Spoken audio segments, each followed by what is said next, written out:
Hello everyone and welcome back. In this very short session, we look at how we can drill down into pivot table values and items to inspect or generate details on the underlying data. The pivot table we'll use for this exercise is one of sales of product category by customer, across years and filtered by province.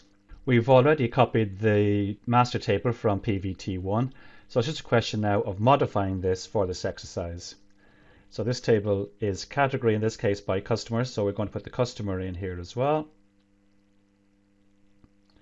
And then it's across years, so years go in the columns. And then the filter is by province, so we'll pop down and find province and put that. In this instance, we're using the filter field here in the pivot table fields. We're not using a slicer or a timeline for this exercise, and the reason will come clear later on. With the filter then, we can see that the filter puts a field above the pivot table here. The default is for it to show all provinces, but if I click just on the down arrow here, I can select just for Leinster if I want, and then this filters it by Leinster, just as if you had a slicer. I can also multi-select and select Leinster and Munster if I wish, and that's Leinster and Munster by category and by customer last name. So we'll just change the last name to customer,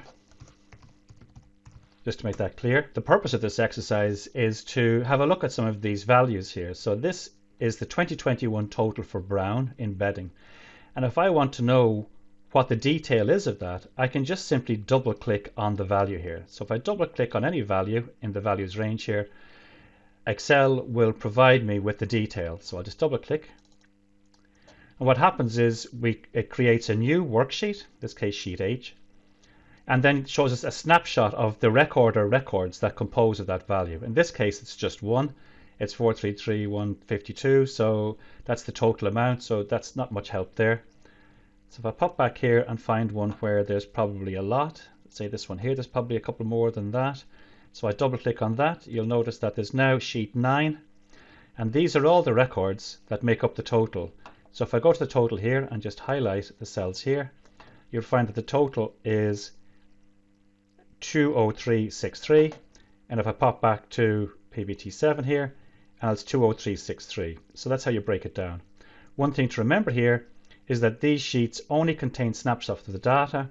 There's no functions or formulas or linkage to the source data or the pivot table. So if anything changes, nothing will change here. So they're good just for a simple snapshot and a check, but once that job is done, you should really right click on it and delete the sheet because it's not live. By tomorrow it'll be out of date. So now we'll take a look at the second part of this exercise, where we want to generate multiple reports from one filtered pivot table. So this is why we've selected the filter here, because this doesn't work with timelines or slicers. So basically what's going to happen is we're going to select a couple of items in the filter, and we want to generate a separate pivot table and worksheet for each of these, probably for printing purposes or reporting purposes. So rather than having to select one and then generate a report and select another, you'll have the two simultaneously. We'll make the selection first, say OK. Then we go to Pivot Table Analyze, Options, and then there's this option here, Show Report Filter Pages. In this instance, we only have the one filter, which is province, but of course you could have more than one field in the filters, in which case you would filter by whichever selection you wanted to make here. But in this case, we want province. We say OK, and now you'll see at the bottom of the sheet here that we have two new worksheets. So based on our selection, we have one for Leinster, so it's the pivot table for Leinster, and Munster, and we have a pivot table for Munster. These are real copies of the pivot data, so on refresh they will refresh, but as they are copies you can of course go and change them and modify them any way you wish. It's a very, very handy thing to have. They can tend to clutter up your worksheet, so once the need for them has gone away, it's just as easy to get rid of them again because they're very easy to generate.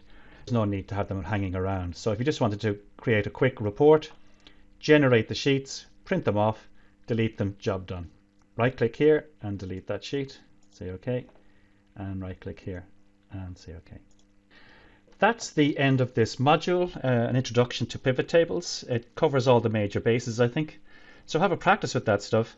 You can see how powerful they are, how they can aggregate your data even on items that are not in your original data. We created provinces and we created categories within the pivot tables. These are things that were not in the original data. Incredibly powerful, very easy to use, no formulas or functions required, just a little bit of foresight into how you're going to structure the table. Pivot tables can get very confusing very quickly as they grow and stretch, and they can lose their meaning very quickly. So just have a clear idea of what you want from them to start off with, and you'll get great use out of them. So that's it for now. Thanks a lot, and see you next time.